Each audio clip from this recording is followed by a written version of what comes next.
Hello student, आज की इस वीडियो में एक बार पुनः आप लोग के साथ जुड़ चुका हूं और ये वीडियो आप लोगों के लिए बहुत ही ज़्यादा इम्पोर्टेंट होगा। इसीलिए सभी स्टूडेंट से, सभी देखने वाले से रिक्वेस्ट है कि वीडियो को अंत तक देखिएगा, जिससे कि आपके मन में कोई भी अगर क्वेश्चंस हो, कोई भी आपके मन में प्रश्न हो, तो आप सभी प्रश्नों का, क्वेश्चंस का आंसर यहाँ पर आप लोग ले पाएंगे और सब कुछ डाउट क्लियर हो पाएगा। मैं जानता हूँ अगर आप लोग ये वीडियो देख भी लिए होंगे, मतलब इस नोटिस को अगर आप लोग देख भी लिए होंगे, तो फिर से एक बार आप लोग देख लीजिए, जिससे कि आपके माइंड में बहुत कुछ यहाँ पर समस्या अभी भी चल रही है, जैसे कि मुझे जानकारी प्राप्त हुआ है, तो वो मैं आपको यहाँ से क्लियर कर पाऊँगा।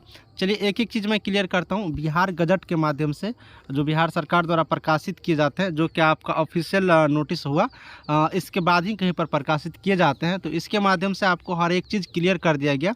तो आप लोग एक एक चीज़ समझेंगे। 4 नवंबर 2024 को डेट में ये नोटिफिकेशन जारी किया गया है, तो आप लोग यहाँ से समझेंगे। और ये नोटिफिकेशन जैसे कि आप लोग देखे होंगे ड्रेसर वाले के लिए है, तो ड्रेसर वाले एक एक चीज़ समझेंगे, कैसे बहाली की प्रक्रिया है, क्या क्या लिखित एग्जाम में यहाँ पर प्रश्न आ सकते हैं। उसके अलावा यहाँ पर प्रमोशन की क्या प्रक्रिया है, एग्ज़ाम में जो क्वेश्चंस पूछे जाएंगे वो पास करना क्यों ज़रूरी है, एक्सपीरियंस वाले के लिए क्या फ़ायदा मिलने वाला है, सब कुछ यहाँ पर मैं बताने वाला हूँ। तो आप लोग एक एक करके यहाँ से देखेंगे। सबसे पहले आप लोग ये देखेंगे कि संक्षिप्त नाम एवं विस्तार। देखिए, संक्षिप्त नाम एवं विस्तार देखेंगे तो बिहार परिधापक संवर्ग नियमावली 2024 कही जा सकेगी। यानी कि पहले जो नियमावली था उसको यहाँ पर संशोधन करते हुए नया नियमावली बनाया गया है, जो कि 2024 नियमावली यहाँ पर कहे जाएंगे। ठीक है, इसका विस्तार पूरे बिहार राज्य में होगा, यानी कि संपूर्ण बिहार राज्य में यह नियमावली लागू हो चुका है। ठीक है, यहाँ पर आप लोग समझिए। उसके बाद यहाँ पर आप लोग देखेंगे यहाँ पर विभाग का मतलब हो गया स्वास्थ्य विभाग, लेकिन आयोग का मतलब हो गया बिहार तकनीकी सेवा आयोग। कहने का मतलब है आपकी जो वैकेंसी है वो स्वास्थ्य विभाग के माध्यम से, हेल्थ डिपार्टमेंट के माध्यम से निकाले जाएंगे, लेकिन बहाली की जो प्रक्रिया है, जो बहाली की प्रक्रिया है, चयन प्रक्रिया कहिए, नियुक्ति प्रक्रिया कहिए, ये सारा चीज़ कौन करेंगे? तो बीटीएससी करेंगे। कौन करेंगे? बीटीएससी करेंगे। एक आयोग है बीटीएससी। तो सीधी बात है कि वैकेंसी जो निकाले जाएंगे वो किसके द्वारा निकाले जाएंगे? तो बीटीएससी के द्वारा निकाले जाएंगे। इसके बाद जब सिलेक्शन प्रोसेस पूरा हो जाएगा तो आप स्वास्थ्य विभाग में जाकर के नौकरी करेंगे। तो ये चीज़ यहाँ पर आपको यहाँ पर सब कुछ यहाँ पर हो गया। ठीक है, अब यहाँ पर हम लोग नीचे चलते हैं, जो आपके लिए बहुत ही ज़्यादा इम्पोर्टेंट है, इसमें भर्ती प्रक्रिया का। देखिए, भर्ती प्रक्रिया आपको 2-3 चरणों में होगा। आप लोग यहाँ से गौर करके एक एक चीज़ देखेंगे। 2-3 चरणों में होगा भर्ती प्रक्रिया। पहला चरण क्या है? आपका लिखित परीक्षा होगा। देखिए, यहीं पर तो मेन बात है, लिखित परीक्षा होगा। फिर आपका जो यहाँ पर एक्सपीरियंस वाला अंक है, यानी कि जो आप संविदा पर काम कर रहे हैं, बिहार सरकार में संविदा, उसमें भी उसका मार्क जोड़ा जाएगा। तो इन दोनों को मार्क को जोड़ते हुए आपका फाइनल मेरिट लिस्ट बनाए जाएंगे। तो ये बात भी आप लोग के यहाँ से क्लियर हो गया। तो सबसे पहले देखिए, जो लिखित परीक्षा होगा ना, वो लिखित परीक्षा आपको 75 अंक का होगा। 75 अंक का कहने का मतलब है आप जितना भी यहाँ पर प्रश्न बनाइएगा ना, उसका 75% जोड़ा जाएगा। एक एग्जाम्पल के माध्यम से मैं आप लोग को बताना चाहूँगा। अगर एग्जाम में मान लेते हैं कि 100 प्रश्न है और 100 प्रश्न रहेगा ही, मानना क्या, 100 प्रश्न रहेगा ही, और 100 प्रश्न में अगर आप यहाँ पर 60 प्रश्न का सही जवाब दिए, यानी कि 60 अंक आप प्राप्त किए। ठीक है, यहाँ पर आप लोग देखिएगा, बहुत अच्छे से समझ आइएगा। 100 अंकों का परीक्षा हुआ, जिसमें 60 अंक आप प्राप्त किए। अब 60 अंक का 75% निकाल लेना है, तो 0.75 से क्या करेंगे? सीधा गुना कर देंगे। यानी जितना भी अंक आपको प्राप्त होगा परीक्षा में, उसमें क्या करिएगा? 0.75 से क्या करना है? गुना कर देना है। जब गुना करेंगे तो कितना हुआ भैया? 6×5 = 30। ठीक है, और 7×6 = 42, और 3 क्या हो गया? 45। कहने का मतलब है 45, यानी कि हमको जो एग्जाम में प्राप्त हुआ मार्क, वो कितना हुआ? 45 हुआ।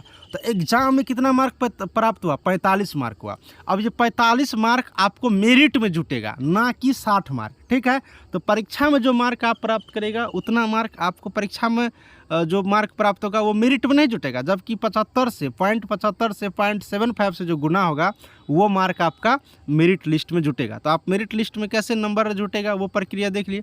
अब मान लेते हैं कि कोई बंदा 60 मार्क लाया एग्जाम में, उसका 0.75 कर दिए, तो कितना हो गया? 45 हो गया। और किसी बंदे के पास एक्सपीरियंस का आधार पर उसको 25 अंक है, तो ये भी 25 जुट जाएगा। अगर नहीं है एक्सपीरियंस का तो नहीं जुटेगा, अगर है तो इसमें जुट जाएगा। तो ये चीज़ आप लोग यहाँ से याद रखेंगे। ठीक है, एक साल का अगर आपका एक्सपीरियंस है तो आपको 5 अंक जुटेगा, 2 साल का है तो 10 अंक जुटेगा, गुना करते जाना है। लेकिन अधिकतम 5 वर्षों का ही जुटेगा। अगर आप 6 वर्ष 7 वर्ष 10 वर्ष का भी अगर जॉब किया तो उससे कोई मतलब नहीं है, अधिकतम आपको 5 वर्ष तक ही जुटेगा। तो ये हो गया आपको मेरिट लिस्ट बनने का पूरा ये सिस्टम। मैं आपको डिटेल्स में एक और वीडियो बना करके बताऊंगा, आप लोग को चिंता करने की, परेशान होने की कोई ज़रूरत यहाँ पर नहीं है। तो ये चीज़ आपने देख लिया। उसके बाद यहाँ पर आप लोग देखिएगा कि प्रमोशन का भी यहाँ पर डाल दिया गया है। पहले आपको मूल कोटि यानी कि आपका जो पहला ज्वाइनिंग होगा, फिर आपको प्रथम सोपान मिलेगा यानी कि वरीय परिधापक बनेगा, फिर द्वितीय सोपान मिलेगा परिधापक पर्यवेक्षक बनेगा। 3 स्तर तक आप लोग जा सकते हैं। तो बिल्कुल रूप से ये नया नियमावली बन गया। अब आप लोग को मैं बताना चाहूँगा कि इसी महीने के लास्ट में आपकी वैकेंसी आ जाने की पूरी उम्मीद है। तो सभी स्टूडेंट्स से रिक्वेस्ट करूंगा अभी भी कि बीटीएससी की ड्रेसर की तैयारी के लिए आप लोग लेट मत करिए। मैं आपके लिए यहाँ पर पीडीएफ ला चुका हूँ, क्लास शुरू कर दिया हूँ, फ्री में पढ़ा रहा हूँ यार। सिर्फ पीडीएफ का पेमेंट करना है। अब क्यों लेट कर रहे हैं? अब वैकेंसी आ जाएगी तब पढ़ना शुरू करिएगा क्या? उसमें क्या तैयारी होंगे आपका? तो तैयारी करिए। देखिए मेरे यहाँ जब आप लोग क्लासेज करेंगे, अच्छा से पढ़ेंगे तो आपको पता है मैं आपको सेट मरवाऊंगा, सेट बनवाऊंगा। उसके अलावा यहाँ पर बात करेंगे तो क्वेश्चन आंसर करवाऊंगा।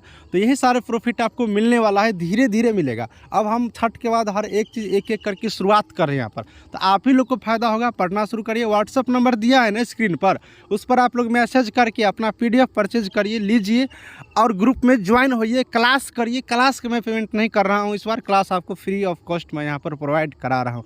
चलिए भैया दोस्तों, मेरे छात्र, मेरे स्टूडेंट, सबसे रिक्वेस्ट है कि अब तो कम से कम आप लोग पढ़ना शुरू कर देंगे। मिलूंगा नेक्स्ट वीडियो में। एक नई जानकारी इसमें और छुपा हुआ है जो आपको नेक्स्ट वीडियो में बताऊंगा, क्योंकि ये वीडियो लंबा हो जाएगा और उस वीडियो को स्पेशल बनाना पड़ेगा। इसीलिए आप लोग जो है सो अब नेक्स्ट वीडियो का इंतज़ार करिए। सभी को थैंक यू।